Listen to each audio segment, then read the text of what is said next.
It's October, so you know what that means. It's a whole new month. We need a whole new theme, but I don't have an episode ready to release just yet. But that's okay because we planned for that. This month's theme is Sam Neilloween. That's right. At long last, a whole month long of Sam Neill-starring horror films. Because it's Sam Neilloween, the biggest Sam Neill horror movie ever released, has to come out again. That is none other than Jurassic Park.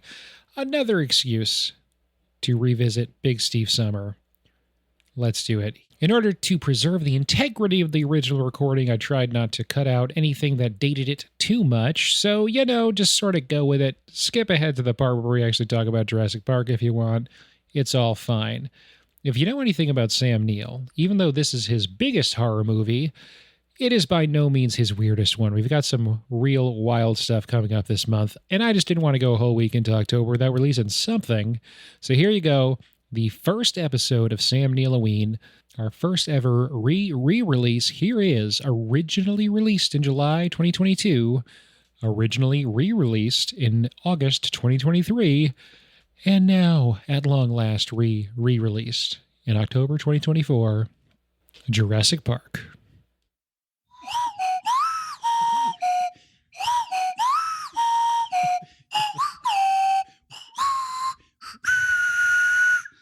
Welcome to Late to the Movies.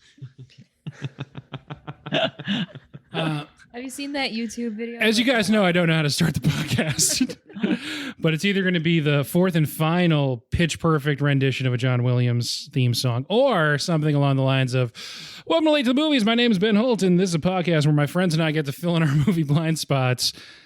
Every week we'll pick a movie that either I or a guest hasn't seen before and really should have by now. This week, the movie is Jurassic Park. And your guest this week, left, right, across your podcast dial, we've got a super turbo edition with so many people on. First up, it's Greg. Hey. Lyndsey. Hey. Kyle. Hello. And Ray. Hi. Hi. I didn't mean to cut you off before. What were you talking about? Oh. Have you seen the YouTube video of the melodica version of the Jurassic Park theme song? No. We'll have to look at it later. It's very much like what you just played. It's weird because that's the one that sticks out, but it has like that other piece of music that also plays a lot in some moments, but not like the really dramatic ones, I guess. The dun dun dun dun dun dun dun dun dun. Yeah. It's got a good score. It's got a great score. Did you Good say job, Johnny? This was the fourth John Williams one this month? Yeah, 4th of 4. He did. So wait, why is it Big Steve Summer? It should be Big Johnny. Big Johnny, I think, right? Big Johnny. Well, it can be. They can share the title. Yeah, I mean, John Williams is retiring soon after he does his last collaboration with Spielberg on The Fabelmans, currently in production. But he'd probably love one more honorary title from us then if he's retiring soon. Yeah. We'll give him the lady for best Big Johnny next springtime. Oh, perfect. All right. So before we get into Jurassic Park, which we're all very excited to do, with so many people here today, surely someone has seen something interesting and worth talking about recently. Yeah, I mean, I haven't been busy at all. Been watching lots of movies. Yeah, I figured.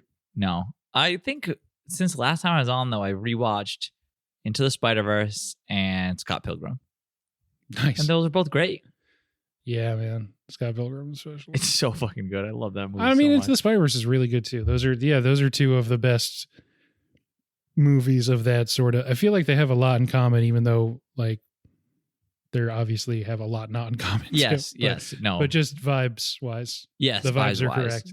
Yes. How about you guys? Done anything fun lately? We just finished Stranger Things, the finale. We can't talk about that because Rachel and Greg have not seen it yet. It's like Bruno. Yeah. Yeah, just a general thumbs up or thumbs down? General thumbs up. Okay. We'll talk about it at a later date. We will. We also just watched Doctor Strange, the second one. Oh, we just watched that Multiverse too, of actually. Madness. Mm-hmm. Oh, on Disney Plus? On Disney Plus, yes. Wait, have you seen? We Yeah. just watched it recently. Yeah. Okay. General thumbs up or thumbs down? I'm curious. General thumbs down. Okay, same. I'm close. Like I liked it. I'm kind of tapping on it. It was scary, which was I guess, cool, but I was like, people bring like 7-year-olds to see these Marvel movies. Don't So I they? like It's PG-13. They shouldn't. It says it right on the box. So I like the whole scary aspect because that's new for like Marvel. But I feel like the evil villain character is just like Katy Perry, hot and cold. Like she can't decide what she wants in the multiverse, and it's like, okay, are we? She wants what We agree Disney is on telling me every woman wants, which is kids. Yes. Yeah, She can't help it. She's a Yeah, mother, yeah, she right. says as she murders someone. Yes. Yeah. It's just what any mother would do. I don't like know, that. What would you do? I would definitely go and murder people, I guess. Right? I like that Disney. Snapped Patrick Stewart's neck. That's what Disney says. Uh-huh. I do as Disney commands. Understandable. Disney's given us like 2 of their female superheroes, and like this one, they're bad now. Wait, now, can now we that talk? she's dead, she can get her own movie, though, right? That's their rules. Yes. Okay. Can we talk about the ending though? I'm so confused as to why we have this main superhero, right? Whose powers are stronger than anybody else's. But yet at the end, they're like, no, we're going to teach you Doctor Strange's power. And you're going to go to this camp and you're going to learn how to do little sparky thingies. But we're not going to teach you how to use your own powers. I guess they're going that to for me is build to mind-boggling. that.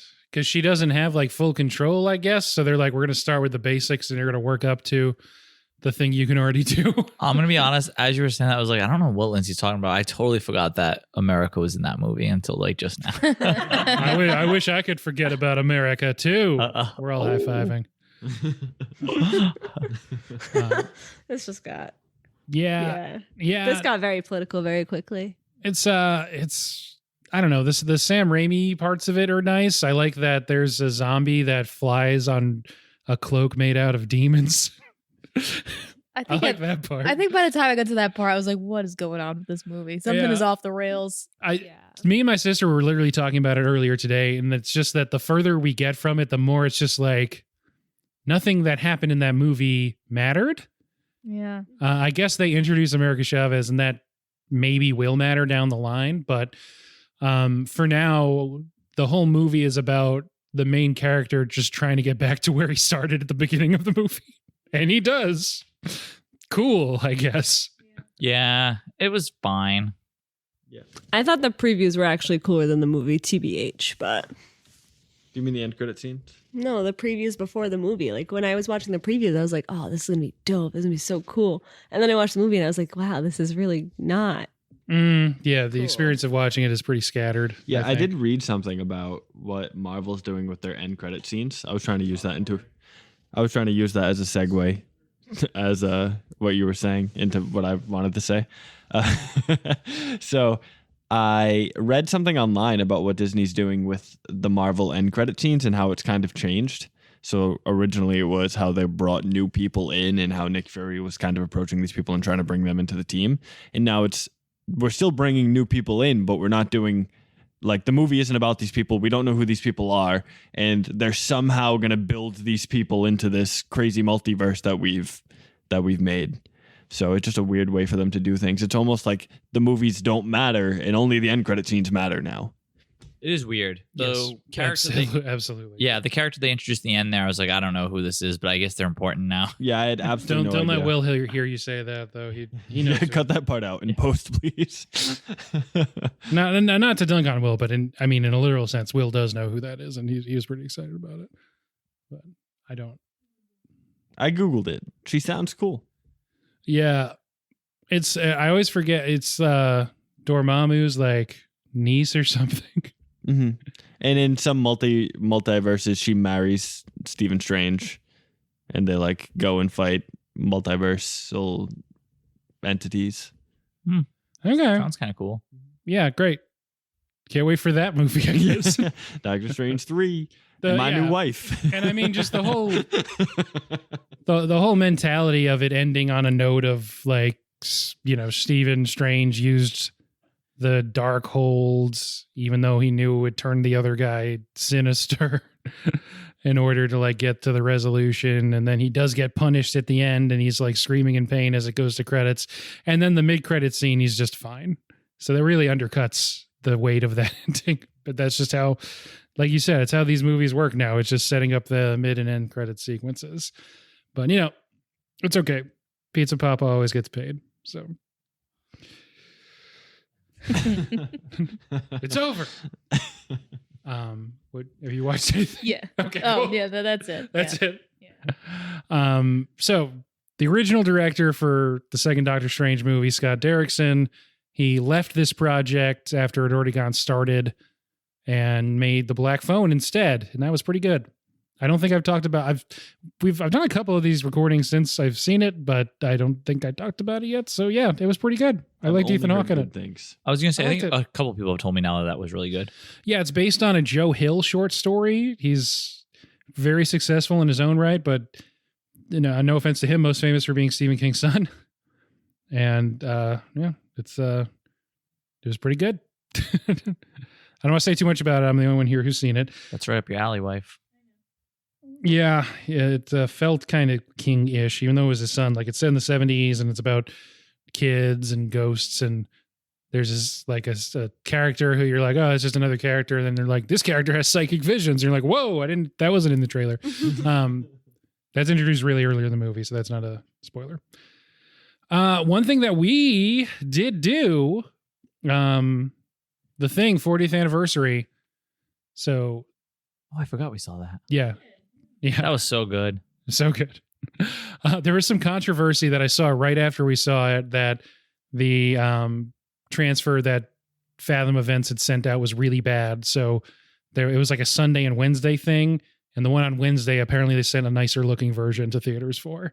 But we saw it on Sunday. So I still think it looked fine. It was really exciting to see that in theaters. And I just wanted to, I guess, if anyone else cares about The Thing, there's a by the time this episode comes out, I think The Big Picture, an extremely famous and much more popular movie podcast that does not need advertising on this platform, they're apparently interviewing John Carpenter.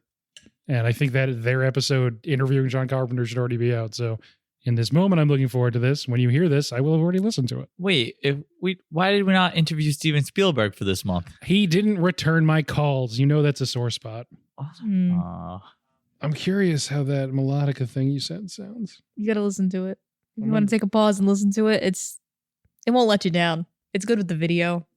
I forgot it's accompanied with a video. Yeah.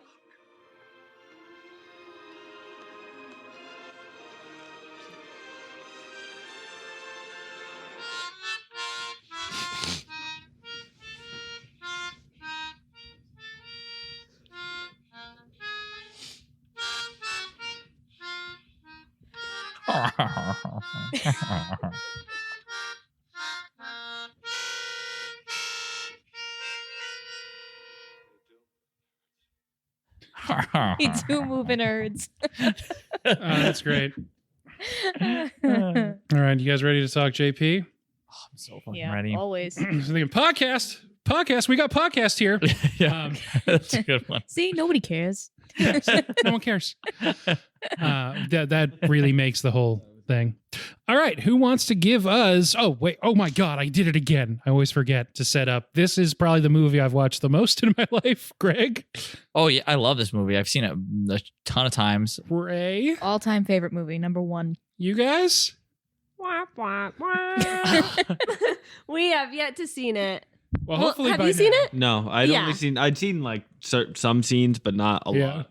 To clarify, you have seen it as we're recording now. Yeah. Oh no. I Oh. thought the idea was you don't watch the movie. I thought we were watching it while then we we just recorded talk the about it. podcast. Live commentary. Let's We can start doing live commentary at some point, No, but not that'd be today. awesome. No, we watched it like right before we came here. We finished Perfect. it about 30 minutes before we picked you up. Nice, Mhm. nice and fresh. I got my notes. The problem is you guys already missed out on the most important part of this movie, which was seeing it as a child and then being terrified. Yes. Yeah. This is my favorite movie of all time, but it did scar me. I had a shitload of nightmares. I about had this a movie when decade worth of nightmares of T-Rexes chasing me. Oh man. So I want to talk about those nightmares, but first, who wants to give us a 1-minute plot summary? I feel like Rachel should because it's her favorite movie of all time. Okay. Should I? Go for it. You should really My one caveat is whoever does it does have to do it in a Mr. DNA accent. Oh, I don't remember what he sounds like as an I accent. do, but I can't do the He doesn't accent. pronounce the R in dinosaur. That's all you need to remember. Dinosaur. Dinosaur. Dinosaur. That's it. Dinosaurs. Okay. All right. So, movie opens up. Tragic accident. A velociraptor kills someone. The lawyer's going to go visit the amber mine, and they tell him that he needs to investigate John Hammond's theme park he has going on. John Hammond needs to go find some scientists to tell everybody that the theme park is good. They get there, and whoa, this dinosaur is there. And then they go on a tour with some kids, and the power goes out, and some bad things happen, and somebody tries to steal the dinosaur embryos and ruins the whole thing. And the T-Rex comes, and then the Velociraptors come, and a bunch of people die, and then they leave, and they don't endorse the park. Yep. I bet that was under a minute. I actually didn't check this time, but it felt right. So yeah, this is, I think, legitimately the movie I've seen most over the course of my life. Wow. I had a really big dinosaur face when I was a little kid. Oh, you were a dinosaur kid. Definitely was a dino kid. Dinosaur. Dinosaur kid. And yeah, so this is a 93 movie. I was 2 when it came out, but for some reason I don't think I was much older when I watched it, and then had a big dinosaur face. So I don't know what it was with our parents' Our generation. parents They were just wanted to see all it. the parents were like, "Yeah, let's just bring our little kids. They'll fucking love this. People aren't being eaten and shit." yeah, so Yeah, why did we all see this so young? I don't know. It was, I mean, everyone saw it. This was the something that we maybe needed to talk about more this month. Of the 4 movies that we've talked about, this is the 3rd one that when it came out was the highest grossing film of all time. It's the 3rd time overall that Spielberg did that, and I think the last. And this movie comes out in 93.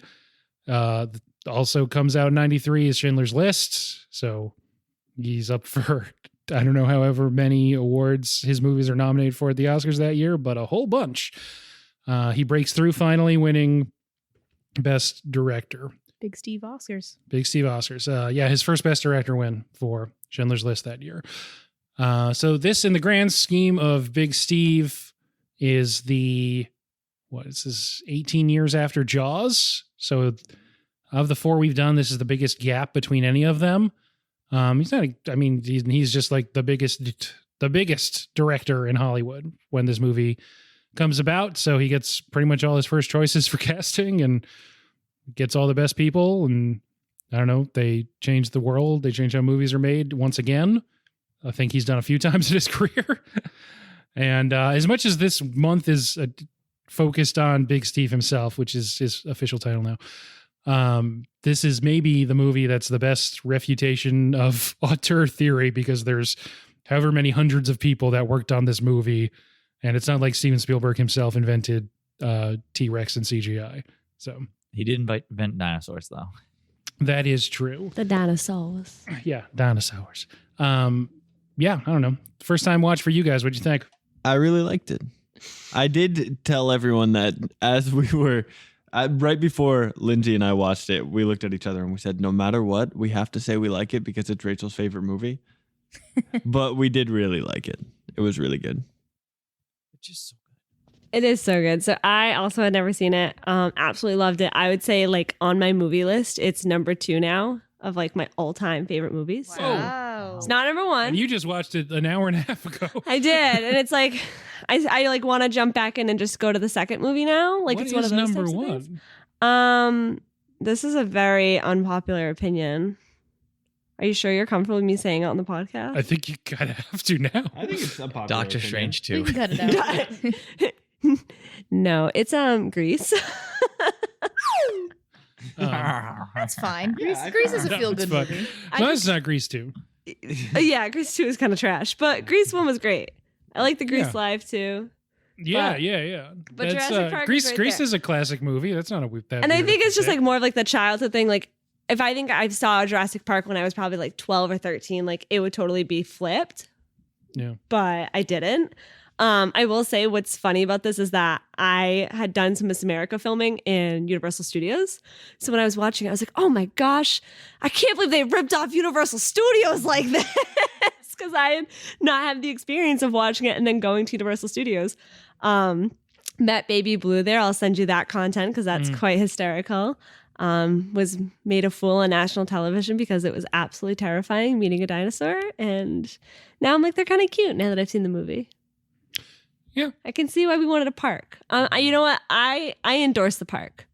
Oh, that's good. Oh, Hammond will be happy. Yeah, it is cool that they did make the like dining area in Universal Studios for Jurassic Park Like look identical to like the dining area that they had in the park in the movie. Oh yeah, the visitor center looks pretty much one-to-one. Mm-hmm. And even like the gift shop, like some of the things I was like, oh my gosh, we literally saw that in the gift shop. Like, yeah, you can still go and get it. So I thought that was really cool. Like they did make it a park, kind of, sort of, not really, but yeah. Yeah. It's I mean that's one of the funnier things of it depicting exactly what the whole machinery around the movie is doing in real life, of showing like the actual toys in the gift shop that then I think they actually did sell in like Toys R Us and whatnot. Every time across I the world. like watch this movie, I see like all the merch. Like, and not just like things in the gift shop, but like the Jeeps and like they all have like Jurassic Park rain jackets at one point. And I'm like, man, they must be like mad loot from this movie, like floating around somewhere, right? Like all this stuff has to be somewhere. Yeah. And then I'm like, oh no, I bet you people hoarded it because it's like wicked cool. Like, why would you not want this stuff? It makes me think of in the Jurassic World when the guy has the vintage Jurassic Park t-shirt. No, it's not really a spoiler. I panicked. No. I was like, I'm watching it tonight. Don't spoil. Oh. Good news, since you just watched Jurassic Park, you've basically already seen Jurassic World. Yeah. There's a new one out right now too. The same. Yeah. Jurassic World was good though. Jurassic World was good. Right, it was yeah, like because they did the same movie. it was like a fan service kind of movie where they kind of did the same thing again, but it was good. I can't get over how good Jurassic Park looks after like Oh my from God. '93. Incredible. It's like what? It's like a 30-year-old movie and it still looks amazing. Yeah. I guess that's the thing that jumps out that we can kind of dig into is this being this sort of being the inflection point of CGI coming into mainstream filmmaking in a really, really big way, literally big way, biggest movie ever at the time. You guys know a lot about this, at least from the movies that made his episode on Netflix. Yeah. If you want to speak to that. Yeah, I just remember obviously like they mentioned they didn't want to do CGI at all. They were going to do like, was it claymation or puppetry? Stop motion. Is They wanted to do stop motion, and some people were trying to convince them like, no, we should do CGI, and they're like, no, that's not going to work. There's no way. It hadn't been done before. It hadn't been done before, so they didn't want to try it. And eventually, like the company that was doing a lot of the visual effects just did it. They like made a sample, and then that's what ends up getting them convinced to do all the CGI and everything. And I think they said the person who was going to do the stop motion was like the best. Phil Tippett. Yep. And I think he said something about like, oh, I'm like going to be out of a job. He's credited as the dinosaur supervisor. Yes. Yes. Yep. Yeah. Spielberg took the line where Grant says, I think we're out of a job. And Malcolm corrects him. Don't you mean extinct?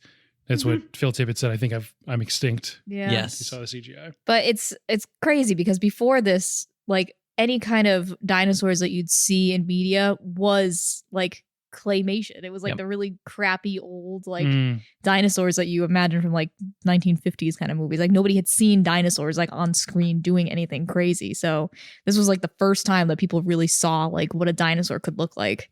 Yeah. And I think they did like a bunch of research and like advancements in paleontology for this movie to like figure out more about dinosaurs and how they moved and what they acted like and you know how they behaved. And well, I was impressed too because like as a science major, like I've studied a lot of the stuff that like was discussed here. Like I've studied a lot about embryos, I studied a lot about evolution of how did we come to be, like were we once fish, were we once dinosaurs, etc. So like to see that like the common like ideas were so well developed and so well executed in the movie. And then when you're learning it in class, I feel like they weren't like things that are that old. You know what I mean? Sorry to anybody who's born in 1993. My bad. Didn't mean to call you old. But you know what I mean? Like, it's just like, it's interesting to see like how well developed those ideas are and how much more developed they are today. Yeah. Even like, for all their research and stuff. I know you had said something like at this point, Big Steve's like the biggest name. But I think they some people were saying too, like not just actors, but like people who worked on it, that they would get a call and it would be like, yeah, Big Steve wants you to work on this movie about dinosaurs. And people were like, yeah, absolutely. You know, Hell yeah. it's Big Steve, it's dinosaurs, I'm in. And people did not even need extra information. Like people didn't care about what it was, but they were like, dinosaurs, Steven Spielberg, yep, we're good. That's I'm greenlit on this, I'm in. Yep. And just in case people are yelling at their podcast player of choice and that we haven't mentioned yet, obviously adapted from a Michael Crichton novel. The second Michael Crichton novel adapted into a movie about a park where things go wrong and the attractions start killing guests. The first being the Westworld movie from back in the day. Yeah, so we know that. You don't have to tell us. Crichton and Spielberg were actually kind of tight. So Spielberg started working on the movie before the book was even out, pretty sure. Yes. Yeah. Yes. He had just told me he was working on this book about a dinosaur park, and he was like, can I make it into a movie? He's like, well, it's not done yet, but yeah. Which is crazy. I mean, has that ever happened before? Have you read Jurassic Park? I haven't, and I know I should. I've heard it's super worth reading, even if you've seen the movie, because it's different enough and it's very good. Just knowing Crichton, I'm sure it's more science-y. I bet he gets a lot more into Currently the Amazoning gene it. stuff. Yeah, I Yeah, bet he gets a lot more into the gene and DNA stuff. I think that's the other thing too that kills me in Jurassic Park is when they're like talking about how they make the dinosaurs. I'm like, I don't know. I feel like a lot of times in like sci-fi kind of stuff, they'll just say a bunch of random like mumbo jumbo to like almost like confuse you or just like kind of like hand wave you off. Like, yeah, because 10% of our brain. Yeah, like some random stuff. But in this, they like tell you this thing. I was like, wow, this seems like. I was like, why can't we just do this and make dinosaurs? It sounds like this would work. So that's actually a good jumping off place for something I did want to talk about, and you couldn't have known, but I appreciate you setting me up nonetheless.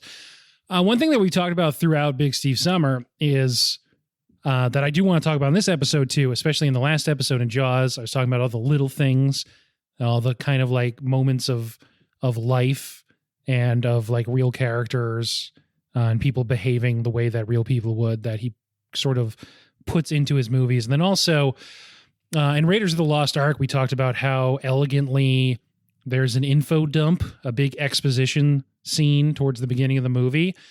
And Jurassic Park has about 5 exposition dump scenes, and they all work really well. My favorite is obviously the Mr. DNA one. But I was thinking to myself, just everything you know before they get on the helicopter to go to the island, which happens 15 minutes into the movie. Before Malcolm's even introduced, you know that the investors aren't comfortable with him because he's considered too trendy. And you're like, oh, a mathematician that's too trendy. What could this person be like? He's trendy. The first thing that anyone talks about in the movie is that someone's going through a bad divorce. And that we all hate lawyers. You know that Grant doesn't like kids, that Grant and Ellie are really into their work and can't be bribed until Hammond tells them that he's going to fund their projects, that they're more like practical about how this stuff actually should be done more than if it can be done, which obviously comes up more and more throughout the movie. We also know not to fuck with velociraptors already. You get the whole thing about velociraptors. You get the opening scene where, of course, the first of multiple black men die, and in a horrible way.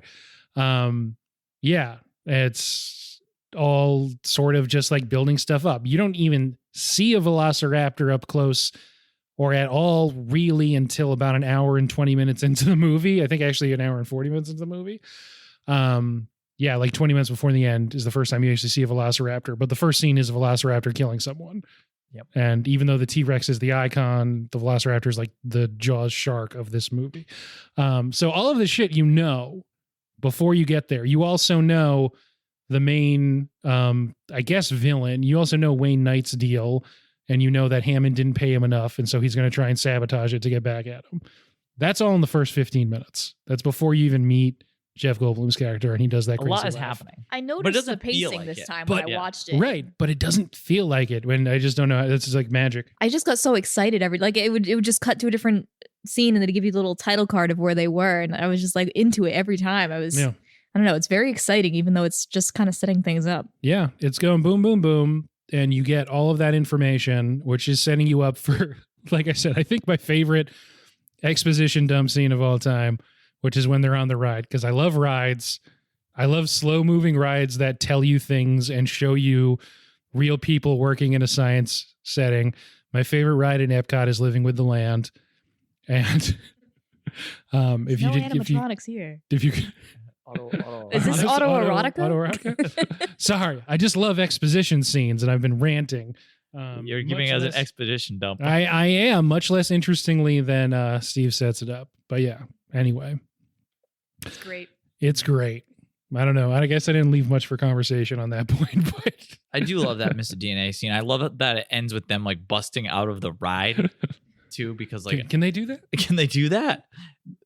Because then it always makes me think of later on when they jump out of the car. Yeah. And he's like, I told you we need the doors to lock. And I'm just picturing like, this is like an employee who to his boss has been like for months being like, hey, the car doors need a lock. And his boss is like, no one would ever open them. They don't need a lock. He's like, no, they need a lock.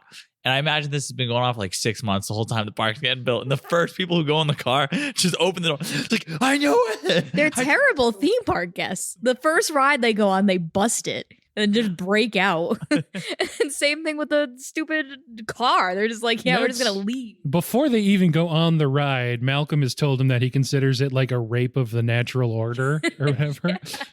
Or the natural world or whatever he said. Speaking of when they jump out of the car and they go and see the Triceratops. That's correct. Do they ever explain why the Triceratops is sick? No, I don't think they do. No, they were trying to figure it out. That was Because the then we find out that the Brachiosaurus is also sick later on in the movie. Yeah, that's true. Is it nothing ever happens from this? Like not in later movies either? No. They're just okay, the dinosaurs were all just sick.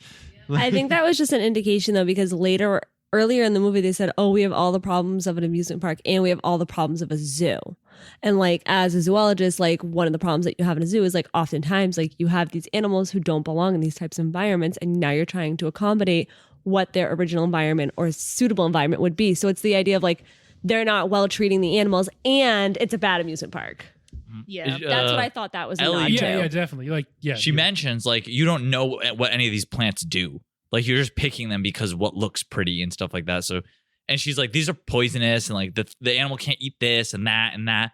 So there's like a million things that could be making these animals sick. They would never know. Yeah. Yeah, and that's what she says. Like, you can't possibly know. And it's all, then you get into the themes of hubris and man trying to control nature. That's obviously leavened throughout Jaws as well. And the other thing is too, is like the Earth was a completely different environment then than it is now, or was in 1993. So like, you have to think of like, what was the atmospheric pressure? What was the atmospheric oxygen level? Like, it could just be the fact that like the oxygen's too potent. Like, you don't know because we weren't there and we don't have that information really. To Condors. If I was building a flock of condors, Lyndsey, they were just, you wouldn't have anything to say. The thing is, they were too busy I still endorse the park. deciding whether or deciding if they could do it. They didn't stop to think if they should. Yeah. Yeah. I just, because they were so specific about the Triceratops, and the person who worked at the park was like, she gets sick every 6 weeks and I don't know why. It was just, I thought it was so specific that he was like, this happens all the time and we can't figure it out, that there was some sort of reason behind it. But I guess It makes it very memorable. As we were watching this movie, I was like, I know every single scene. I know the order, and I can like tell you in detail what's going to happen. And that Triceratops, I'd never forget, like it gets sick X amount of time, and there's very specific like berries they want to make sure it's not eating by looking through shit. And like, I don't know why. I think that's part of it. I don't know. Everything's very detailed. I like that this is something we talked about just in the last episode with Jaws. The heroes of the movie are not action movie heroes. They're just, in this movie, scientists, and they're like doing scientist stuff, but they're not super good at combat or whatever. They're just making good points about like scientific process and stuff. And she's really good at like trying to diagnose this thing that, even though she's obviously never met one of these before, she's like, okay, well, here's the process for trying to figure out what's up. So this is not an AZA accredited zoo, right? There's no way. It also like, so I just sent in a quick Google search because I was curious. Yeah. So I guess that scene's a nod to the original book that the film is, loosely based on. So in the book, it turns out that the stones that it eats are too close to the poisonous Western Indian lilac berries. So when the dinosaur replaces the stones every 6 weeks. It simultaneously accidentally picks up some of the fallen berries and is poisoned again. So that's a nod to the actual book. Oh, okay. Okay. So Good to know. I ordered the book at the same time. So come it at was me, the bro. berries. Give me 2 weeks for it to come in and read it. And come at me. I do Hell yeah. You knew. Hell yeah, that's great. We haven't mentioned, aside from Goldblum by name, any of the characters and actors in this movie. Oh, and Wayne Knight. So Sam Neill plays Dr. Alan Grant. Laura Dern plays Ellie Sattler, who's also, I don't know why I didn't call her a doctor. She's also a doctor. That was sexist of you. It was sexist. We just got more political. She is the best paleobotanist in the entire world. I think because so many characters call her Ellie and all the characters only call him I'm Dr. going to Grant. defend you there, Ben. That was a nod to Dr. Hammond. Yeah. Not being very sexist about her. Listen, we can discuss yes, yeah. sexism in survival situations later. I really, And we really will. I love that. Well, it should be me going, being she's just Because, like, yeah. because The in that noise she moment, you want him makes- to be like, because it's your fault? Or no, because you think you're a dude. And So hold Yeah. on. Can we Even all though you're go like around? really old. Can we all go around and say our favorite characters? Because I feel like that's really telling of who you are as a human. oh, yeah, absolutely. Do you want me to start? Yeah, of course. You're Grant. the creator. Grant by a mile. Oh, I don't know. This Really? is hard. Ian, easy. I think it's gotta be. Yeah.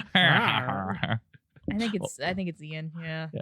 I'd like Ellie a It's lot. close though. Yeah, I was gonna say Ellie, Grant, both great. Samuel L. Jackson. Hold on to your butts.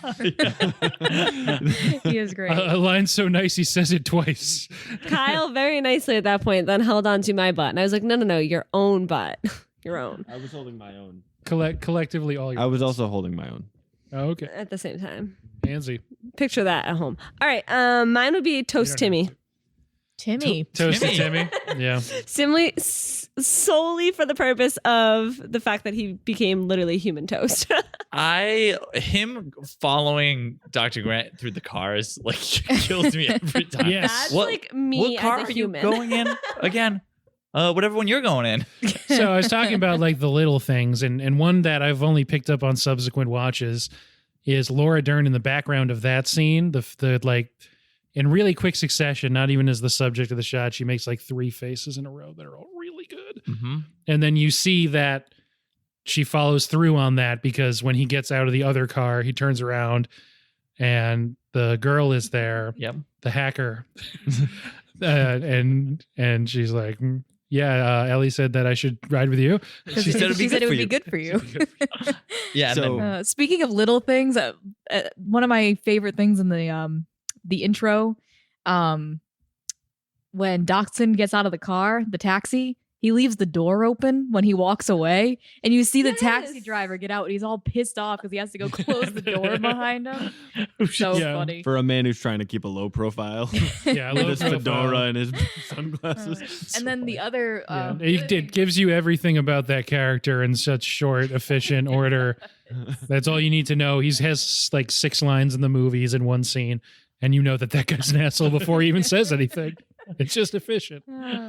I don't and want there's the scene where the lawyer's coming over. They have him on that little like boat, and they're dragging him in like to the amber mine. Yeah. And the 2 people there are speaking in Spanish, and I guess in Spanish they say to each other, "I bet the lawyer trips," and then he trips. Yeah. Oh my gosh. So we tried to put on subtitles for that, and we couldn't figure it out. And I was like, I want to know what they're saying. Yeah. Mm-hmm. That's so funny. I don't want to get too far away from Timmy because I did want to talk about him for a little bit. Let's talk about him. Timmy. All right. Let's talk Tim. So I understand he is a child. Talking Tim. All right. I understand he's a child. Just But climb. It is the one complaint I have about the movie is how much complaining Timmy does. You're like literally being chased by velociraptors and a T-Rex, and he's like, I don't want to do this. I don't want to climb this. I'm not going to jump off this electric fence. Like, Timmy, you What's gotta that? jump, dude. What's that meme where it's like, Grandpa, I'm tired of just keep digging. Like that's like Timmy. Oh, I don't want to do this. Just keep moving. Yeah, I don't want to climb this tree to sleep. I think he's supposed to be though, because like Yeah. Dr. Grant's not supposed to like kids, and like this is like the epitome of annoying kid. It's just like, you know, you're Yes. in a terrible situation. He the is- kid's not You literally almost just died multiple times. And he's like, you know what? I'm okay. The epitome of annoying kid. But in his defense, in that scene, when he's like, I don't want to climb the tree, and his sister's like, oh, what's wrong? And he's like, you weren't in the last one. Yeah. And I'm like, okay, that's fair. We're in the car again. Yeah. So that's speaking of the little things, that's I think the most that Sam Neill gets to do is just in very small moments as he's trying to get Timmy out of the car, and he's sort of like confronting his own dislike of children to be like, well, this kid's going to die if I don't like calm him down and get him out of this car. And he gets him out, and there's like 3 jokes in really quick succession that are all played on just Sam Neill's face when he's like, just like climbing down from a treehouse. Did your dad ever make you a treehouse? And he goes, no. And he goes, yeah, mine neither. Sorry. Or he goes, yeah, same. And then the car starts moving, and he kind of looks up and smiles and goes, oh no. Sam Neill's so fucking good. And even in that moment, like you literally were just attacked by a T-Rex, Timmy, and he's like, Timmy, I'm trying to help you out of the car. And he's like, I just threw up. And he's like, I'm not gonna tell anybody you threw up. Just get out of the car. Like, you're hanging 50 feet up in a tree. Please get out of the car. And he's like, no. Same thing with like Lex too, when she's like, I don't know, the whole time like he's trying to rescue her from the T-Rex, she's like screaming and like not cooperating. Yeah, and he's like, she's choking him. Be quiet and don't move. And she's like, Do we want to do T-Rex scene? oh yeah, it's so Which one? so good. So the Man, I think the that starting might be one. the best scene in not the first time they go by the paddock. That one's boring. There's no T-Rex in there. That doesn't count. So yes, the 8 to 9 minutes of, I think, maybe the best and most important 8 to 9 minutes in American cinema For real. of the last 50 years. That scene's a Um, big deal because that really is what like cemented like CGI is like a thing you can just do. Was that scene, and like That's also when the movie turns into like a creature feature horror movie for basically the rest of the run. yep, it's done super well, and it's crazy too because it still looks wicked good now.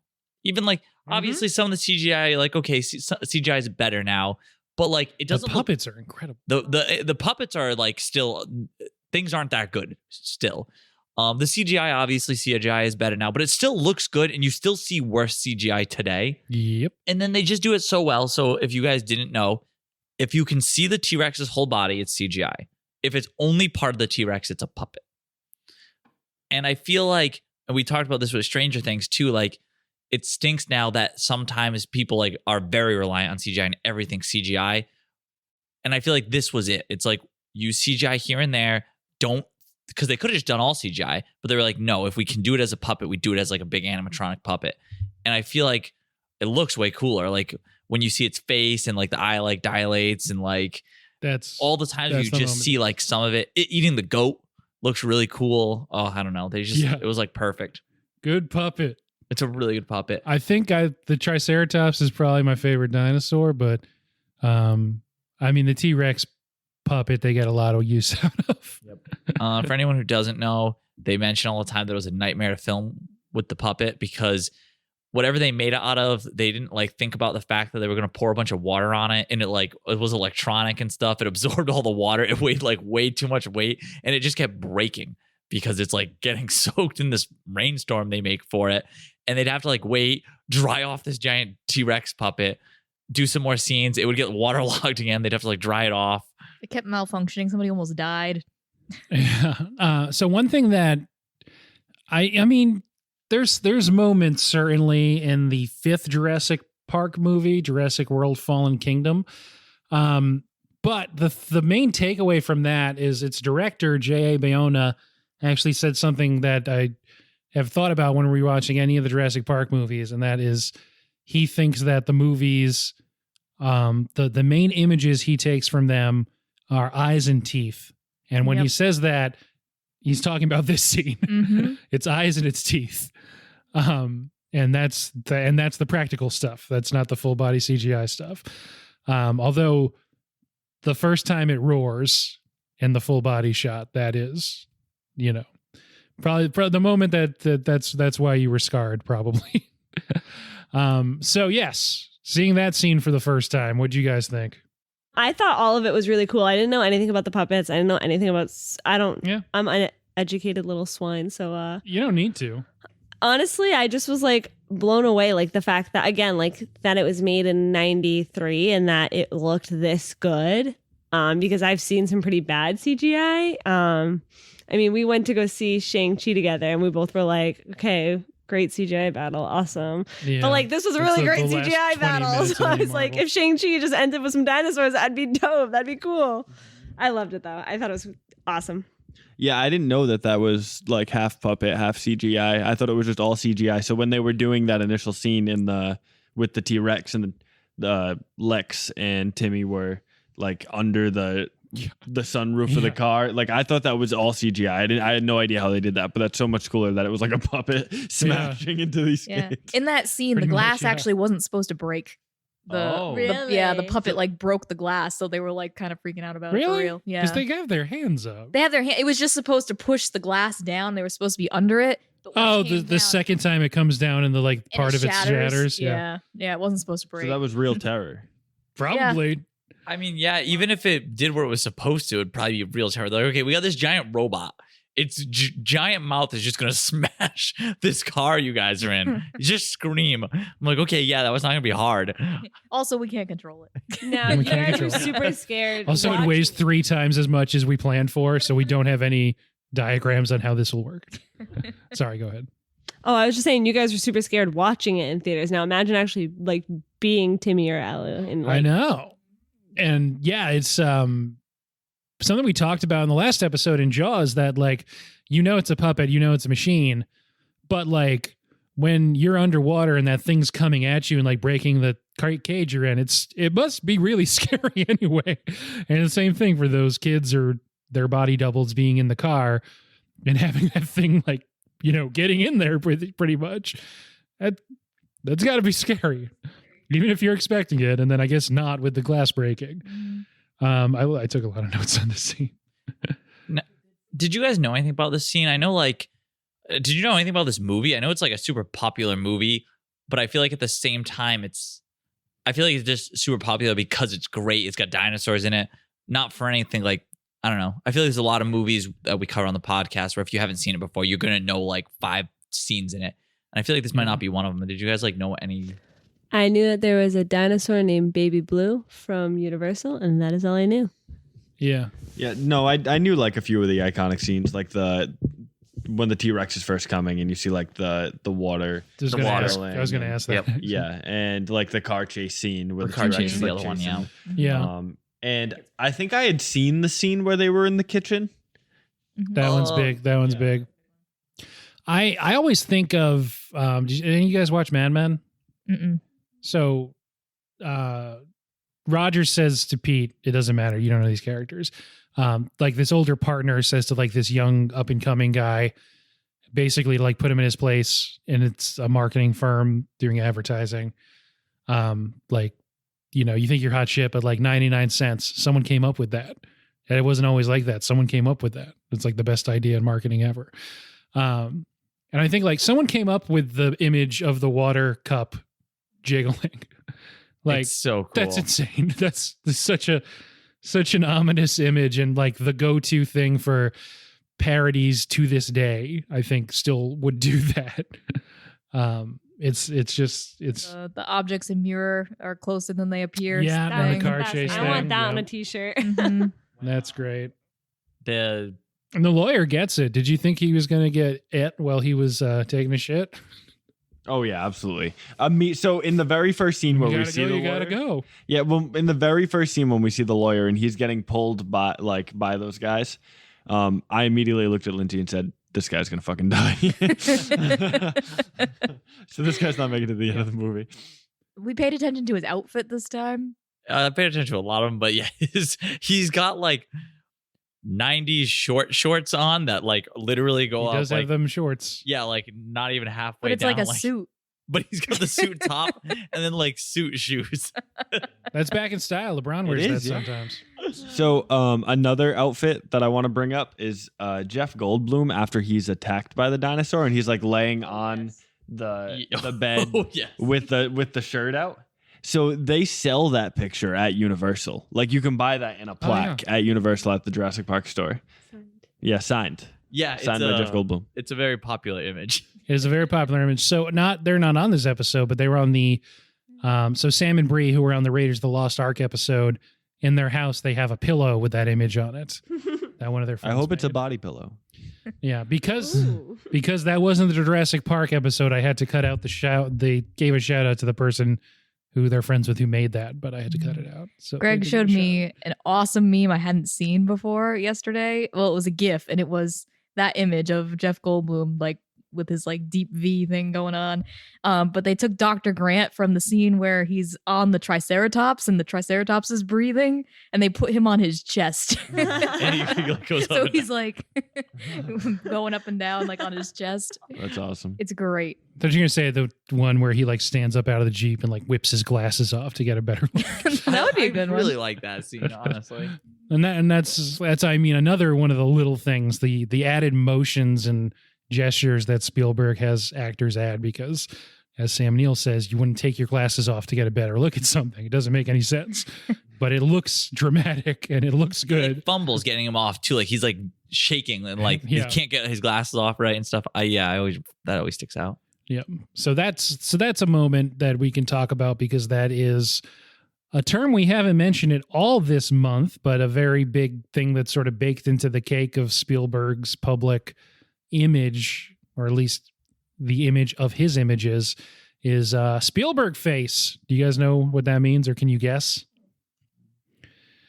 So in almost all of his movies, there's at least a few shots of someone looking at something with a mix of awe or like horror or just bewilderment.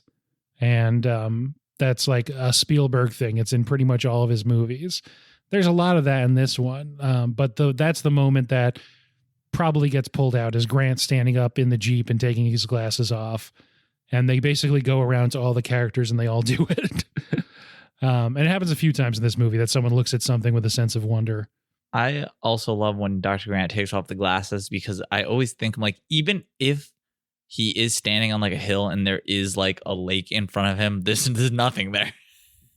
So Well, I mean, Hawaii is beautiful where they shot this. So they not only did they shoot in Hawaii, there was a tropical storm that hit them when they were filming, right? I think they were all like trapped there or something while they filmed this. yeah, Kathleen Kennedy had to make a deal with the guy who flew the seaplane in Raiders of the Lost Ark to fly them out. It's not a joke. That's true.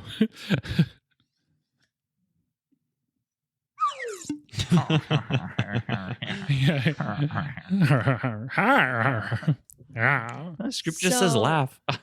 I have a question for y'all. Yeah. Do you think? Where'd they get the dinosaurs from? No, I was gonna. I know the answer to that question. Science. I'll let you go first, though. Oh, I was just gonna ask. Do you think that birds or us or whatever animal?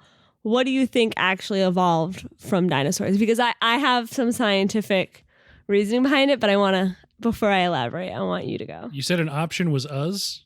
Because I don't think it's us. Maybe You tell Quigley. me. Maybe actually, yes, Quigley, the He's- Velociraptor. Yeah, he does got some Velociraptor in him, I think. He My gets guess up to is- 60 miles per hour. Is hairless cats. That's my guess. They're like avian, right? That's the whole Get on thing. board with the bird theory. Are you bird. ready? So there is a bird theory. There's also a human theory, but that one's not as well supported. Is that lizard people?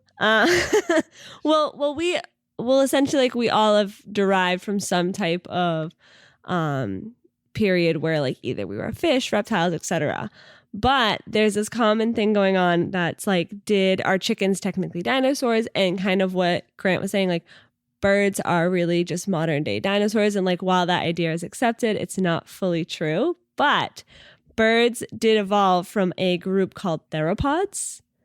And in your theropod groups, you have your T-Rex. So like his philosophy on like the hollow bones and the air sacs, like that's all true for modern day birds. Like ornithology, great. Facts are awesome. But they did evolve. Like there is a long distant lineage, but it's like you all going to a family party and being like, that's my great, great, great distant half cousin. So it's like a very distant relationship, but there is a solid relationship there. Okay. I love when he tells that kid that dinosaurs came from birds, and he's like, "It's a big turkey." The only he puts that child in his place. He does. The only thing that's failing in that theory, though, is that we all know birds are not real. That's true. It's pigeons. Mm. Yeah. I did see a very Where'd that long kid come YouTube from? video Why about was that kid there? what somebody like analyzed what a T-Rex would taste like. Mm. And it was like a 10-minute long video about like, well, you know, it would be the legs would be like this because, you know, they could run and they got a lot of use. It was very in depth about what a T-Rex would taste like. I don't even remember the answer because I was just blown away by the amount of research that this person did. Yeah. So Turns out they taste like people, and everyone's like, "How do you know?" I think he said it was like a lot like ostrich. How do you know? Hmm. I know we had mentioned like the little water glass thing. Next time they do it, I think is the footprint. Yes. When Jeff Mhm. Goldblum was like looking at his own reflection in the footprint, Yeah, and he's he like, goes- "Guys, we gotta go." Now, That's a now good- I'm Good shot. seriously alarmed, or whatever he says. It's so good. He's Uh, a good character. We haven't been quoting Goldblum enough. No, we This need to do he's so. more. Life finds a way. I was waiting for someone to say the word life, but yeah, he's got a lot of good ones. Always on the lookout for the next ex-Mrs. Malcolm. Are you married occasionally? Occasionally. I love like how much of an evolutionist he is because we all have that one person that's around us that's like, no, it's like this and da-da, and like you're just like, oh, shut up. Like, and that's him. So I just love it.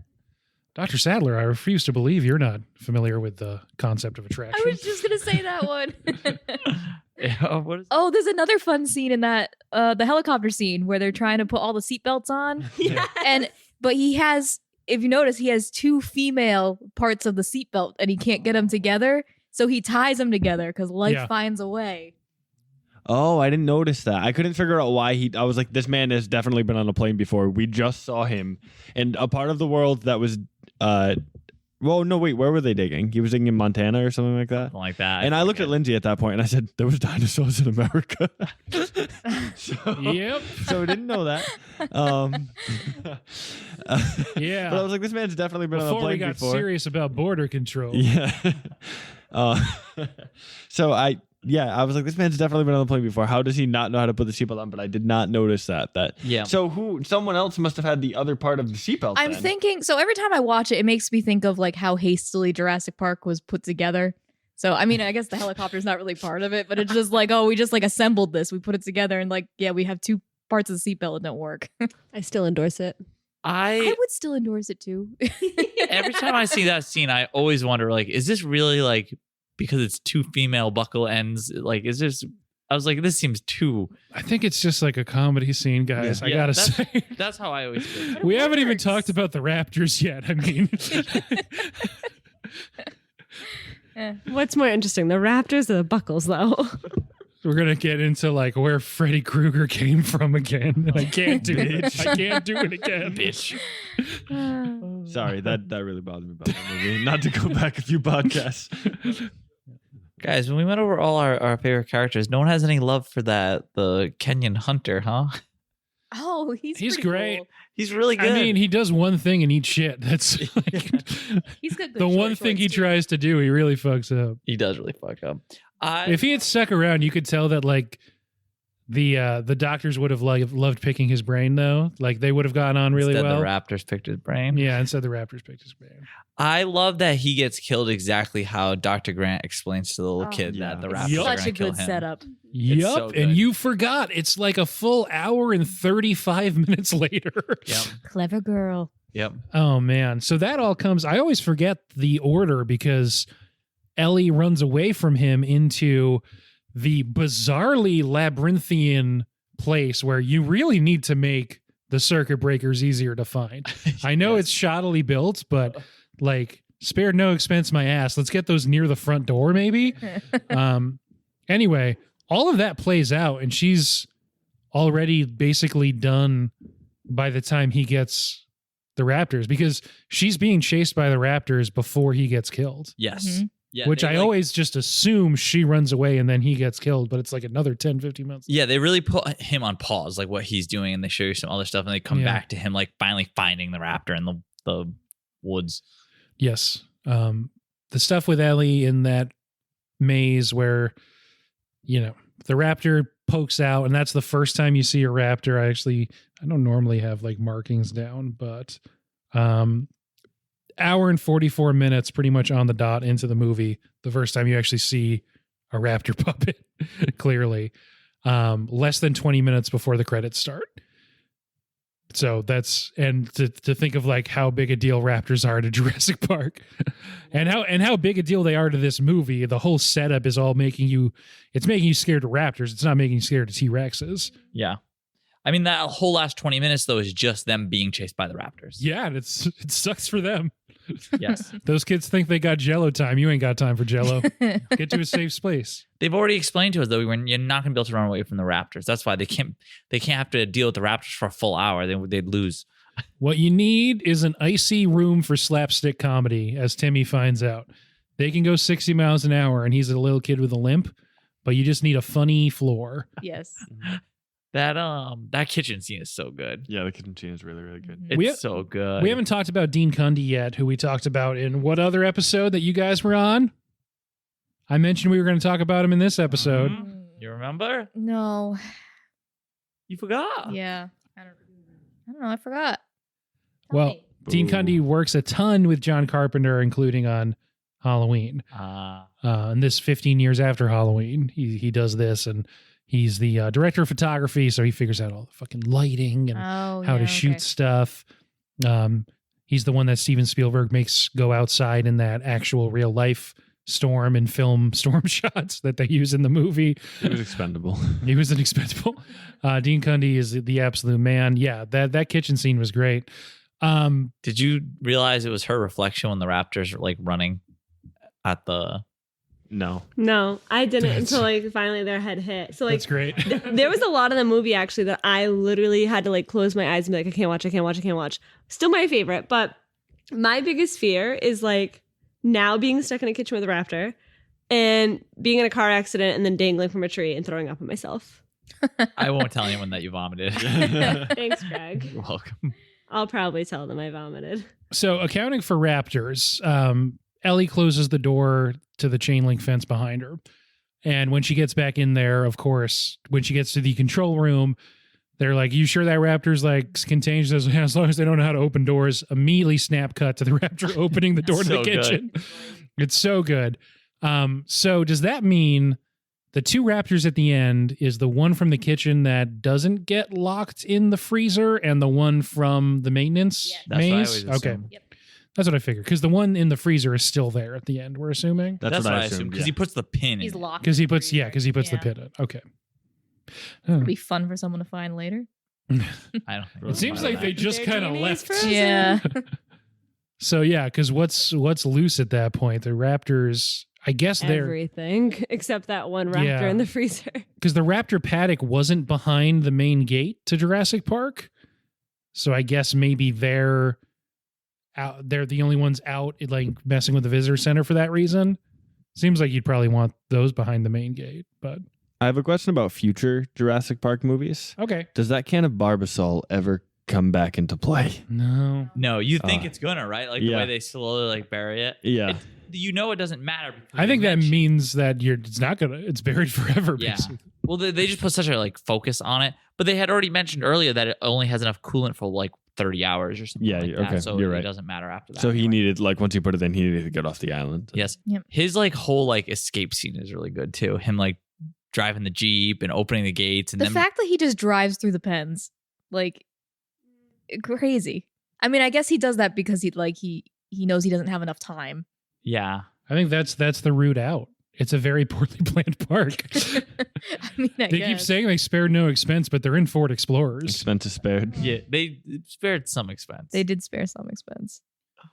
Um, I still endorse it. That scene with him and the Dilophosaurus scared the shit out of me too when I was a kid. Yeah. I don't know which one the Dilophosaurus The one that is. goes. Oh, okay. The Wayne Knight. How does it go? Oh, again? that one scared me. But that one I knew that was going to happen just because I was like, there's no way it's just like a little, like there's going to be like a Yeah. little puffer fish guy kind of thing. There's no way that this thing's just following him for like fucking food. Yeah. Him like throwing the stick, trying to throw the stick. Stick, stupid. No wonder you're extinct. Yeah. So, if you had to guess which character in this movie was in the most Jurassic Park movies, I think technically until the new one came out. That was so of the 5 Jurassic Park movies preceding Dominion, which just came out, which of these characters is in 4 of them? Do I only get it one guess? You can guess a few times. You guys are not. They're not gonna guess it. No. Okay. yeah, okay. yeah, we're drawing this out, but it's of course Dr. Henry Wu. Yes. Henry Wu. Yep. BD Wong. BD Coming Wong. back again and again. He's in, the like, all- guy You who shows should- them the velociraptors and the eggs.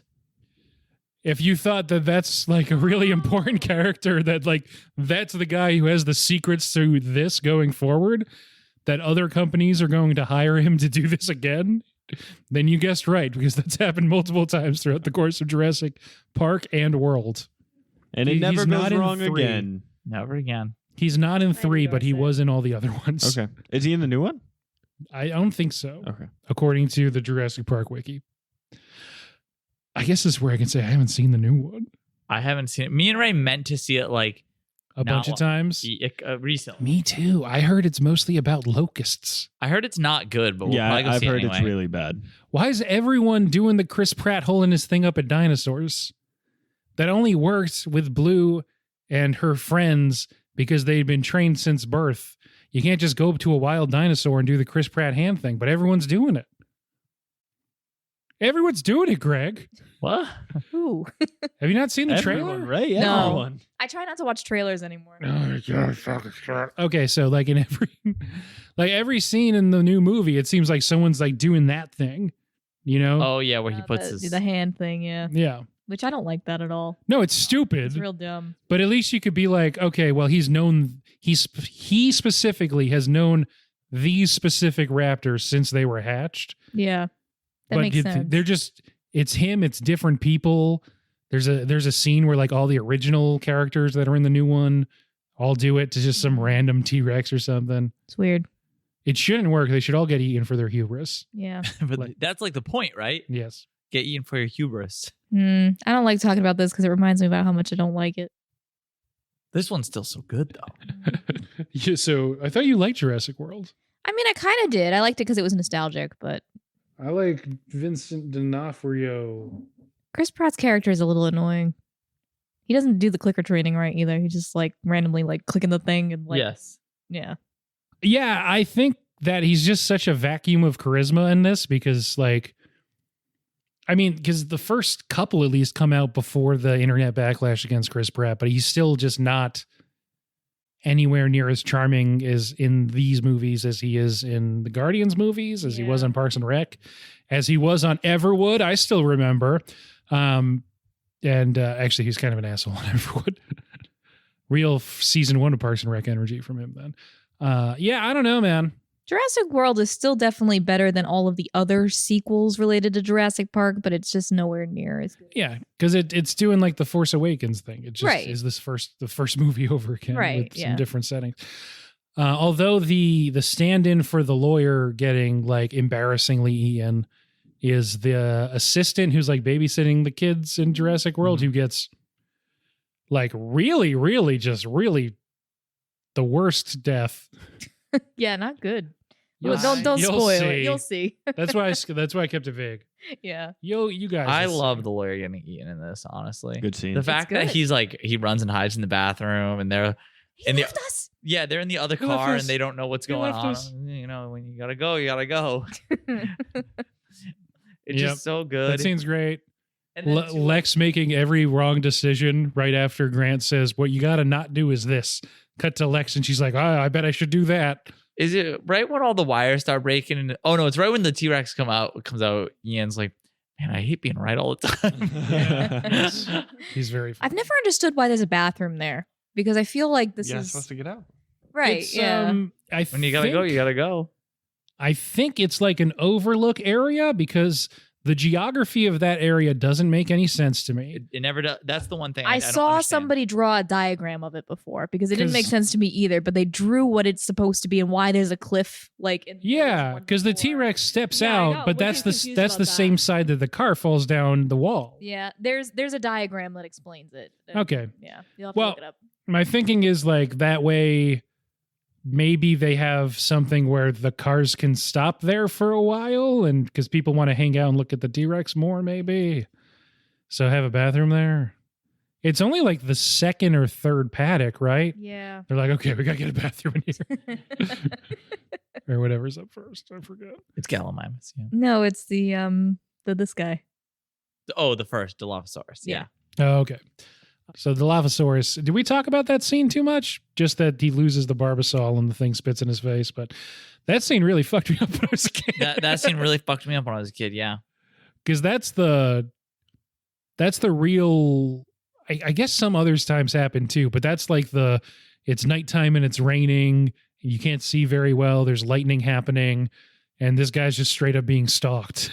Yes. And you know he's doomed from the second he gets out of that car. Yep. You know, I appreciate that there's not a lot of like blood or anything in this movie. Yeah. You know, there's Yeah. a lot of very violent deaths, but you don't really see any like gore or anything like that at all. No, just an arm on top of your car or a leg. Yeah. or- Yeah. Well, that was a Or gold Or on leg. your shoulder. Yeah, the Samuel L. Jackson arm, I guess, is the that's extent true. of it. That arm, yeah. I guess you don't really see that many people die though. This is the lawyer who gets like thrown around by the T-Rex. Yeah. But even Nedry, you don't SLJ see him knows. die. Right, exactly, which is good. Yep. You don't see the hunter, I can never remember his name, Right. get killed by the Velociraptor. They just jump. I mean, it stays on that for a bit. Like there's some ferns in the way, but you can see the raptor eating his face. yeah, but It's obscured, but you know it's happening if you have an Yeah, I'm not overactive seeing it. imagination, you're a child. Yeah. I'm not seeing on the blood or anything, which is kind of No, nice. there's not blood, there's not gore. I think the Dilophosaurus, what fucked me up as a kid too, is he gets in the car and you're like, oh, he's How do you get in the car? yeah, he's in the car, waiting for him and stuff. That's like, Now they're straight up carjacking fools out here. I can't stand this shit, man. Grand Theft Auto style. but that fucked me up. Honestly, the T-Rex chase scene, which is not that scary, but I feel like anytime I had a nightmare about Jurassic Park, it was that T-Rex chasing It me. was always the T-Rex. Yeah, and heightened because I think the like signature set piece of the arcade cabinet that used to be at Dave and Buster's and various arcades was that like T-Rex chase where you have like the light gun pointing at the screen or whatever Yes. and you're in the back of We it. used to love that game. Good game. Mhm. Good game. Yeah, and we already mentioned it before, but the objects close are in mirror closer than they appear with the thing screaming at it. Mhm. Just smart, funny, good stuff. They set you up for that too because they say that they clock the T-Rex at 30 miles per hour. Yeah, And he's they gotta set get into, everything up. You know, third gear or whatever. Yeah. They set everything up. Yep. There's so many shots in this movie that I just love. I think the vista when they're up in the tree and the shots like from behind the three of them up in the tree looking out at the brachiosaurus. Mhm. That was my Um, favorite scene. Yeah, that scene's just It's like really good. it's the copycats of this kind of movie and all of Spielberg's movie. They never get like the human moments correct. And that's all just like, you know, I don't know. He does it better than a lot of people do because that's this like fantasy adventure family movie stuff, but like the best anyone's ever done it right after a really terrifying scene followed by a really stressful scene when they're trying to get out of the tree. And then, you know, you get that too. It's a really important scene. It kind of brings it all back together. And he's talking about like how like they're just animals. You Yes. know, they're not monsters, they're animals. Something that the new Jurassic worlds don't do as well, I think, where they're just like murdering the animals left and right because they're just like, they're like only monsters in those movies pretty much. Them walking through the ceiling is so good too. Yeah, them walking through the ceiling's great. Walking through the ceiling, I like that turn of phrase. They're walking through. That's also when there's the shot of just like, you know, another impossible thing that happens where the raptor's like looking up at the ceiling and it has like the code on it, the Gattaca Mhm. gene code on it. And you're just like, well, that's not how computer screens work. That's Yeah. and if it was, even if it was projecting on him, it would be backwards. Like, but it doesn't matter. It's just like a rule of cool thing. We don't care. No. I just felt like it was like one of those things that tied the movie together. Absolutely, yeah. So I was like, I know this isn't how it would be. I know, but it was like, it just felt right. They need to bring back puppets. We need more puppets. Bring back puppets. What do you think the password was to stop the hacking of the computer? Because he's like, "What's the password? What's the password?" What do you think the password was? Oh, that should have been like a game or something. I think it was like money, or like promotion, something like that. I'm going to say it you was didn't say the magic word. Hungry 4, but the number 4, Monet. I like that. Yeah. I changed my answer. It was dinosaur. Dinosaur. Dinosaurs. I love that. I love that he's complaining he doesn't get paid enough, and then the only time the first time I should say, you see Nedry interact with Hammond, he says like, "Yeah, no one bid lower than me for this job." It's like, well, dude, you set your rate. You bid for the job. Yes. Yeah, he's just a whiner. Yep. Can't be happy. Don't get cheap on me, Dotson. Spared some expense. Spared some expense. Yeah, literally the cheapest guy who did it. Who's an absolute slob who everyone hates. Spared no guy. expense. And you had him do all the automation possible that there's only like 5 people who work here. And you have You should have more people working here. I know you wanted to wrap up, but No, when that's fine. Hammond is talking to Ellie about how he's going to do it again, and he's like, it was a mistake going so much automation. That's what made me think. But he's like, that's it. The next time we're not going to do all the automation. And she's like, what the fuck are you talking about? Dude, it's over. Yeah. You have no control. and hand me some fucking ice cream. Yeah, and then she's reached over to eat ice cream. That's Oh, it's so good. I That's a- feel like Jurassic Park should be able to work. Like, I'm still rooting for Hammond. life. I endorse it. Finds a way. Like, I feel like they put too much weight on that. Like, Okay, but I gotta be honest though, like we can't use frog DNA. Like we can find some other DNA. sure. I think we could. Yeah. It's possible. There's a moment I didn't ever notice before this time watching it where the first time that they go to the T-Rex paddock during the daytime when the T-Rex doesn't get out, and Grant like climbs onto the back window sill pretty much to like try and get a better look, and Malcolm kind of reaches out and like puts his hand on Grant's hand. I didn't notice that before. Yeah, I didn't notice that. It's weird. Up now, They had look a for next moment. time. Ian Look for it Malcolm next is time. He's kinda always like a looking weird for dude, though. the next Yeah, he's Malcolm. always looking for the next ex Mrs. Malcolm. He's such a good character. Honestly, that all the characters are really good because like there's a few that I can't remember, but for the most part, like I remember them all. They have like, you know, they give you enough about each Yeah. one of them, and like you can. Everyone has a good moment. Yeah, they're all very Mhm. complete characters. Every single one of them. I always like the doctor that's already at the Triceratops when they get there, who gives a response that I have given to questions before. I didn't write it down, but if any of you remember what Ellie says to him, and then he like way too quickly when she explains something goes like, "Oh yeah, that makes sense," like something clearly like he didn't do that he was supposed to do, and like he was supposed to check but didn't. And he goes, "Oh right, yeah, totally." Yeah, he doesn't seem. Yeah, the whole park's kind of shoddy when you start looking at the seams. Well, again, 6 people work there, and you really need more than that. Because yeah, he's also like, yeah, we know they're poisonous, but they don't eat them. She goes, And "Sure." when she says, "Are you sure?" He's like, "I'm pretty sure." Only one thing to do.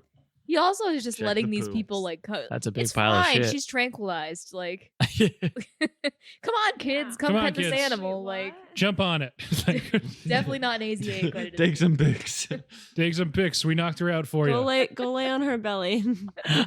Go with the breasts up cool. and down. Yeah.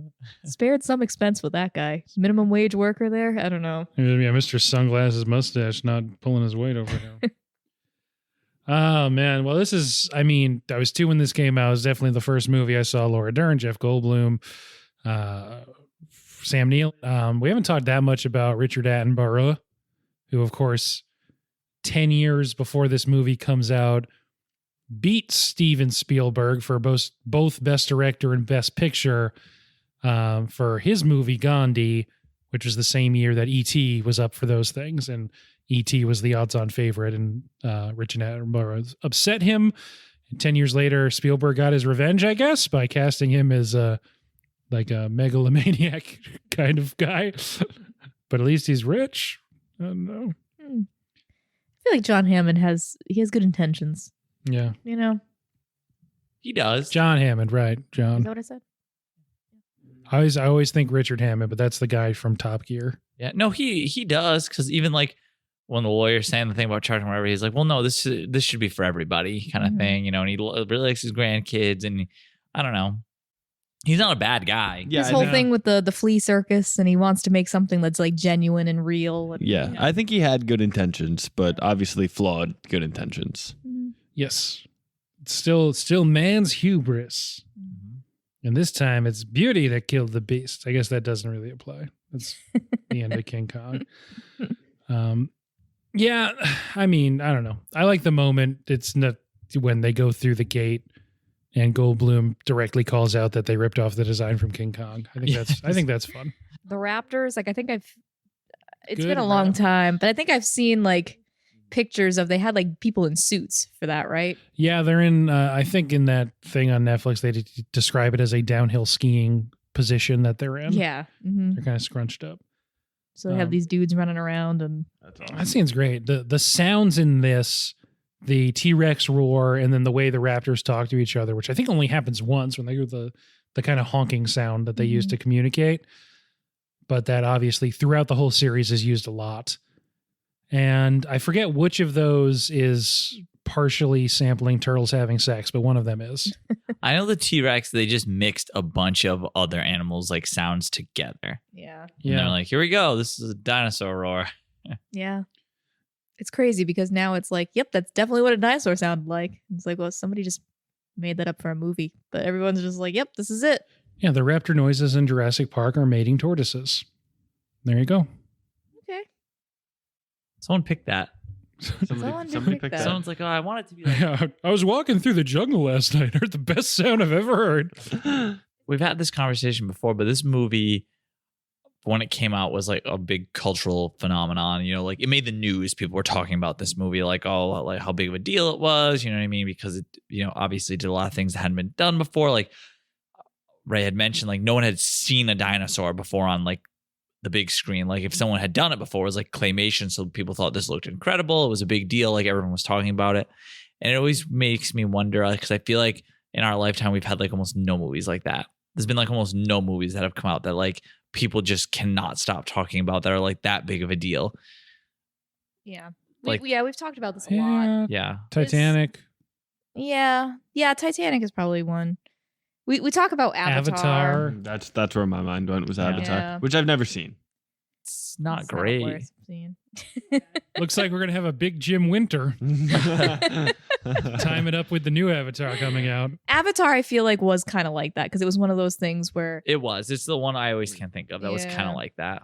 and Kyle I and I were mean, both it working at the is movies at that time. The highest Walking grossing away movie now, of all so. time. I was going to say, I feel like most of the conversation around that I can remember for Avatar was just like how much money it was making, though. It was never people were like, this movie is, well, some people did really like it, obviously, but I felt like Well- most of the conversation you saw was like, wow, Avatar is just making crazy amounts of money. Well, the thing was that it was like one of the first ones that was like really released for like intended to be in 3D. Like it wasn't necessarily like a gimmick, but people would go and see it, and it came out in December, and it was like really cold and gross out at that time, and you'd go and you'd see this movie, and it was like way too long, and it was in 3D, and it was super vibrant colors, and you get like immersed into the world, and then you'd like leave and be like, wow, like the real world sucks. Like you got to go see this movie.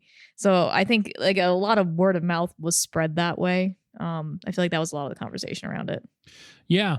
Have any of you guys ridden any of the Jurassic Park rides? I have. I feel really strongly about this. I wanted to bring it up earlier, so I'm glad you segued into this. Yeah, we're getting into the miscellaneous now. I'm really mad that they have the ride that you need a child to ride with. What? So there's That's a there's a pterodactyl ride, and it's a It two-seater. was not the ride I was thinking of. But yes, that's Yeah, correct. You and need there's a kid to ride it. pterodactyl ride, and you need a child to ride with. They will not let two adults ride this ride, and I don't know why, and I'm really angry about it. And It I really scares wanna ride the it. Stop taking the pterodons. mic from me. I have a Scares If the you've pterodons. seen this ride, you would not put two grown adults on it because it looks like the chair would just plummet to the ground. It's like a kiddie ride that they allow adults on if the kid is too scared to ride. Yeah, because it's like 80 feet in the air. It's It like is not 80 feet in the air. it absolutely is. Maybe 25. Oh my god, no. But way. we thought, right? So we were sitting in Universal and Kyle was like, I'm so mad. And I just leaned over and I was like, we'll just find a kid to ride with us. Yeah, Like, I have a kid you could have borrowed.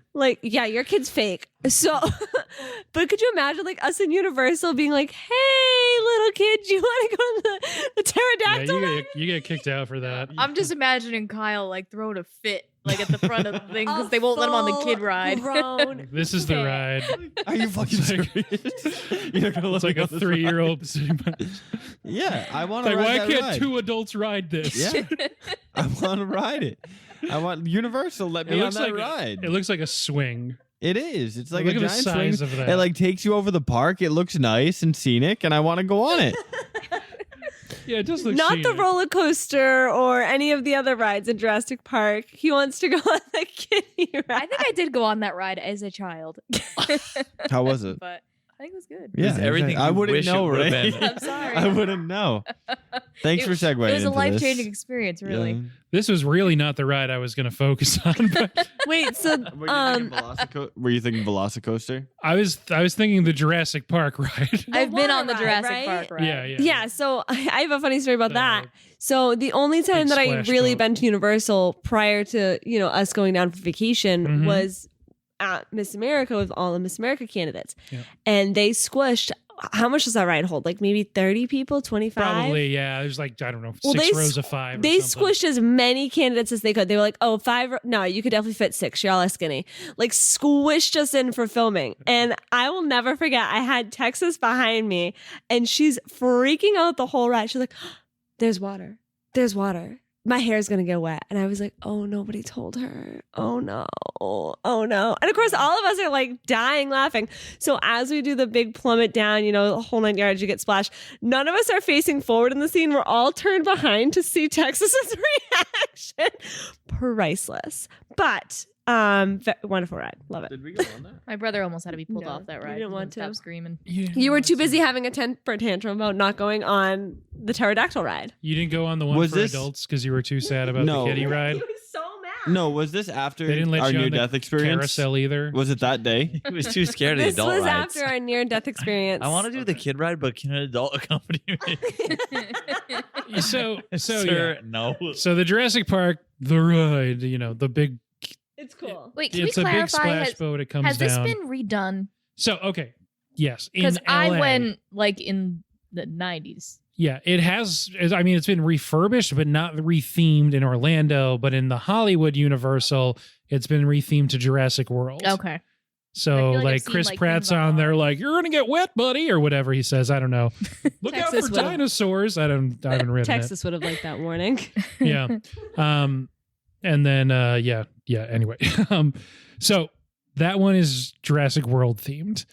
There is also a newer Jurassic Park ride that opened in, I think, the newest Universal Park in Shanghai or something.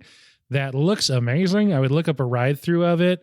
It actually somewhat recreates convincingly the scene where you're in a vehicle and you're facing backwards and a T-Rex is chasing you. Oh. And it actually like looks pretty good. The whole like dinosaur thing in Universal is really awesome. Like the whole, not the safari ride, but the actual like dinosaur little thing that you're in the car, and then they have all the games. Like it's a really cool experience to be in. Yeah. I feel And then like, Disney rips off and does Dino Land. So like, Yeah. Yeah, Dinoland USA, where the dinosaur ride is. Mm. Um, Brother had to be pulled off that one too. Yeah, so we I know this is a little off topic, but we went on that dinosaur ride and we had different expectations of it. it's terrifying. Yeah. let me just correct myself real quick. It's at Universal Beijing is the Jurassic World ride that I would say look up a ride through of. It looks really cool. So Yeah. we went to Disney way back when. I had ACL surgery, so like I couldn't go on any like rides and whatnot. And they were like, be very careful in what you go on, like kind of work up to it, but like can't do this, can't do that, can't do anything pivoting, can't do anything twisting. So like we went on the safari ride, and then we met up with some friends that live, in the Disney area. And they were like, oh yeah, this dinosaur ride at Dinoland, just like the safari ride. And I was like, one, this ride is traumatizing. Two, it jerks and twists like as if you're in like Jurassic Park, like driving away from the dinosaur and the T-Rex. Like it's that type of scene, and you're trying to capture these dinosaurs. So I was like, this is not the safari ride. I like it because it has dinosaurs. I'm a fan of those. Dinosaurs. Have you not ridden it? No, I don't ride rides because they have lines. This is true. I like the Jurassic Park ones more because they're more name brand for me. Mm-hmm. The Disney one are kind of the Hydrox cookies to Universal's Oreos. They in that very regard. much are. That is like a very good description of that. Yeah. So this fourth movie for Big Steve Summer, the third one that at the time was the highest grossing movie of all time. All four have theme park rides. Only one in a Disney park, though. Definitely Jurassic Park has the most rides, if I had to guess. Yeah. Well, it is a theme park. Right. Yeah.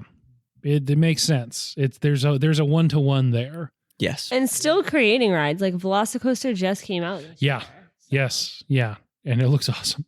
Oh my gosh, it looks so cool. Looks really cool. Congrats to Universal for another hit. People just love dinosaurs. Dude, yes, they do. Dinosaurs. Yeah. Dinosaurs. It's all those little kids. Little boys turn like 5-year-olds old and they have to be obsessed with either dinosaurs or like trains or trucks. They got like 3 options. Trains was earlier for me, and then I switched to dinosaurs. Never really had a trucks phase. How about you, Kyle? Were you a dino kid, a truck kid, trains? I don't think I was any. Can I of guess them. what you were? I don't even know. Like, I don't think I had a thing. Can we call Sandra and find out? We'll have to find out. Yeah, we We'll can find call out. her He- after. He has a thing. We can call her after. How about you, Greg? Me, I didn't have trains or trucks. I like dinosaurs, but I wasn't obsessed. Okay, cool. Batman? Batman, that was like my Batman. thing. It was not my thing, so that makes sense.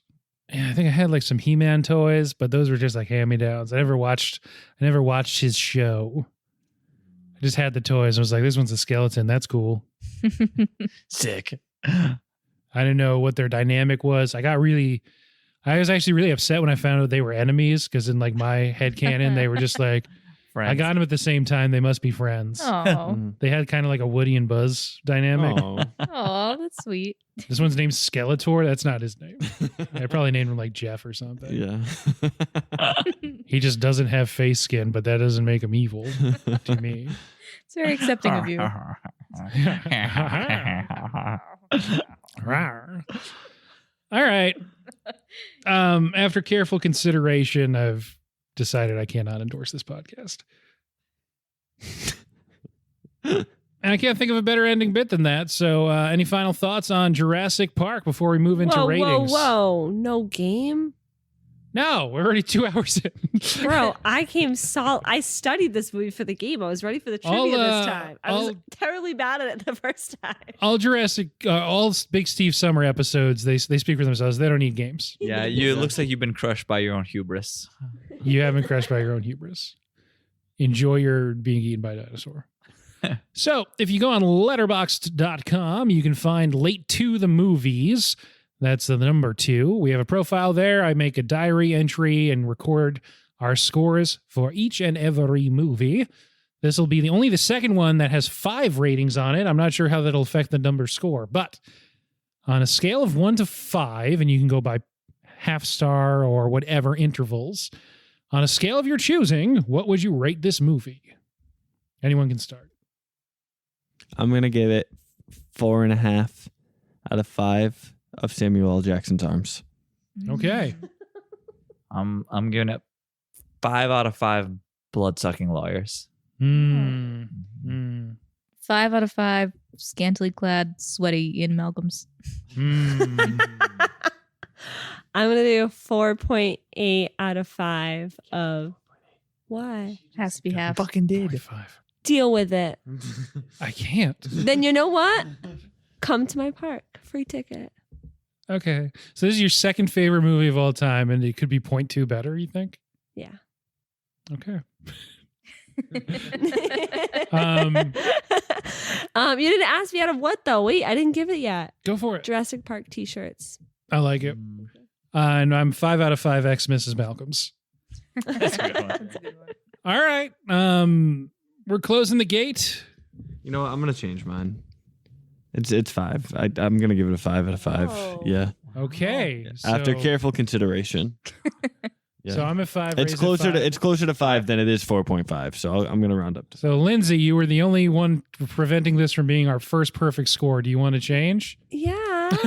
Well, this is like peer pressure, and I don't do good with Yeah, that. you peer pressure the I'm shit that out of her. person that when you go to a party and everybody's having a drink, I'm like, yeah, I'll just have one. It's fine. I'm also gonna change my rating scale. It's 5 out of 5 inappropriate screensavers. Oh, okay. I like that. Yeah. Yeah. Mine will be 5 out of 5, but I'll keep it in the sake of my t-shirt, despite you guys can't see it at home, of Jurassic Park t-shirts. That's a perfect score. That is legitimately our first perfect score. It's a So- perfect Samuel movie. Jackson's arm is going to be mad at you, though, Kyle. Yeah, it's fine though. It's easier to figure out. I was going to ask you above or below the elbow for the half point, but anyway. It's so good, this movie. It's a perfect I movie. can't believe this movie's 30 years old almost. And it's like looks You know this what would good. make it 0.2 better? A musical version. I don't know that the dinosaurs can sing. The fact that the T-Rex does not have a singing musical number like really pisses me It's off. already T-Rex scored by John Williams. Has its own solo with a monologue. Like, I'm meeting people. Why? I've started watching. I'm not extinct anymore. Welcome back. I've been watching Fosse movies because Blank Check's doing Fosse now, so I'm just picturing the T-Rex doing jazz hands. Little jazz hands. Yeah, just I can see this Velociraptors though. have a There's like tap definitely solo. like a John Hammond like song about him like coming to terms with like that he's wrong and yeah. I can picture a whole song and dance about them chanting, bringing him to the car as the T-Rex is like approaching. Right The Mr. DNA sequence, you can just make that a musical number pretty easily. sure. Yeah, this did not mention Absolutely. much. Yeah. Let's copyright this real quick. So Big Steve can't take this away from us. On the helicopter ride over, there's a whole thing where Malcolm's beatboxing using his weird laugh cadence. And it's all about chaos. It's all about it. All about chaos. Yeah. The only thing predictable is unpredictability, or whatever. Okay. Clearly, we need to end this. If you want to follow us on Instagram, I'm not going to stop you. That's Instagram.com or the Instagram app on your smartphone. And you can search for Late to the Movies _podcast. That's the number 2. Also, late to the movies @gmail.com if you want to send Noah a fun email. Doesn't even have to be about the podcast. If you put a question in there, we'll answer it. But you can just say hi to Noah. Is that the number 2 in the email as well? That is correct. The TeePublic. We have a TeePublic storefront. You can buy a shirt. One of them has Greg's face on it. I don't even think he's bought one. But you have. If you're listening, just based on the number that these are selling, you've probably bought one. They also have magnets and cups and hats. Actually, they don't have hats. If they had hats, you would have seen me wearing a hat by now. I gotta find a hat place. What else? Podbeans. Podbeans. Yeah, you can get us, rate, review us, follow, score, thumbs up us on Spotify, Stitcher, Apple Podcasts, Podbeans. You can just Google it and press play. I've been enjoying saying that one recently. That's technically Google Podcasts, but literally you can do it in a browser. It just comes right up. That's right. If you really love us, you can endorse us. That's right. Yeah. You could carefully consider it and then decide if you're going to endorse us or not. It would really help us calm down the investors. It would help us come down. I really hope you get a Which is just notification me, I guess. that Velociraptors is following you now. I hope so. We can only hope. So this is the end of Big Steve Summer. My ranking for these movies goes Jaws, Jurassic Park, Raiders of the Lost Ark, E.T. But I will say E.T. rose in my estimation this time around. And all of them are 1A through 1D. If I went outside of this for Spielberg, I'll just say Catch Me If You Can's higher than you think it would be. Okay.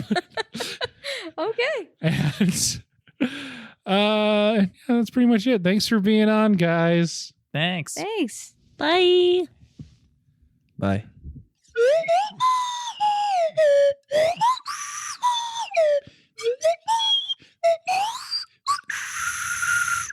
Thanks, guys. That one was way better.